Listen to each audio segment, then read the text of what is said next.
Okay, guys, I'm going to be going over a news release summary, and we're going to be doing the comparison of the justice scale of San Diego to address an increase in violent crime. The U.S. Attorney's Office and its law enforcement partners in the Southern District of California have launched a strategically prosecute the region most violent, prolific offenders who are believed to be the most responsible for the spike, including those with criminal history and criminal gang affiliation who commit gun crimes.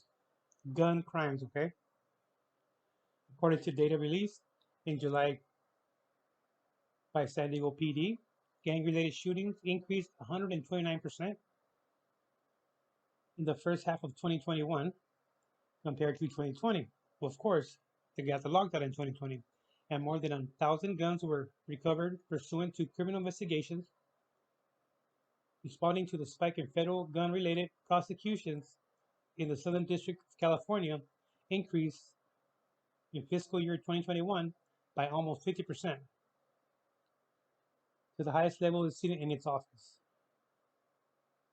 Most of the defendants were charged with dealing in firearms without a license, okay, possession of firearms by prohibited persons, or possession of a firearm in furtherance of a drug trafficking crime or crime of violence.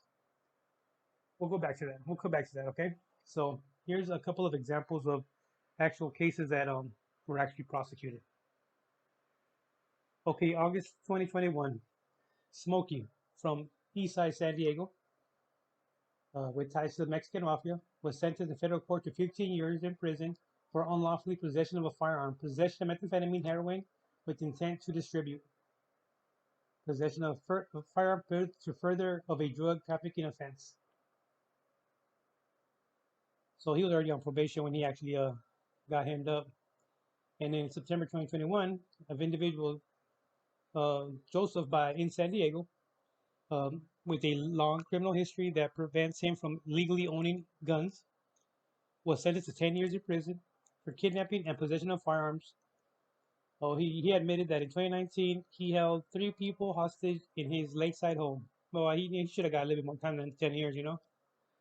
Let's go see. Let's go do another one. Okay, April 2021. A federal grand jury indicted 47 people allegedly associated with illegal gambling establishment that were closely tied to gangs, drug violence, and prostitution, I imagine too, and had become magnets for a wide variety of criminal activity. Many were charged with felony possession of a firearm and felony in possession of ammunition.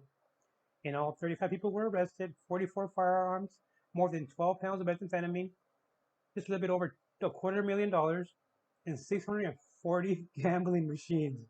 640 gambling machines. Wow. Okay. May 2021, 23 documented gang members and associates were charged with heroin, methamphetamine, and firearms trafficking. This year-long investigation involved federal wiretaps, dozens of undercover drug and gun buys, and extensive surveillance. Many of the defendants are documented gang members or associated with violent South Bay street gangs operating out of National City and San Isidro. Many of the gangs have long-lasting ties with the Mexican mafia. And authorities seized 2.1 kilograms of methamphetamine, 160 grams of heroin, and 9 firearms tied to these actual defendants. Okay. In June 2021, 60 alleged gang members of a San Diego-based international methamphetamine distribution network tied to the Sinaloa cartel were charged with drug trafficking, money laundering, and firearm offenses. In addition to the arrest, law enforcement seized more than 220 pounds of methamphetamine and other illegal drugs, 90 firearms, and more than $250,000 in cash. That's a good takedown. Now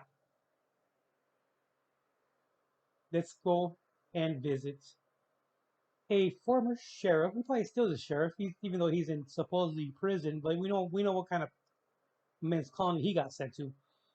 He was actually buying straw weapons, straw guns, as a captain in the sheriff's department, San Diego, and selling and doing the business out of his office in El Cajon, the sheriff's office, in his actual captain's office.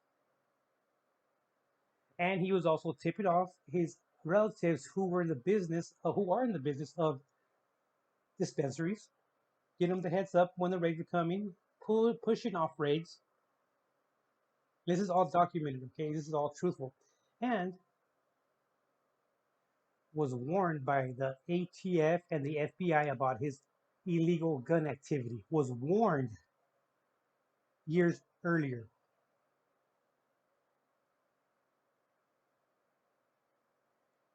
This captain in the sheriff's office got 2 years. 2 years. That just the scale tipped over, way over, right? Okay, guys, don't forget to like and subscribe.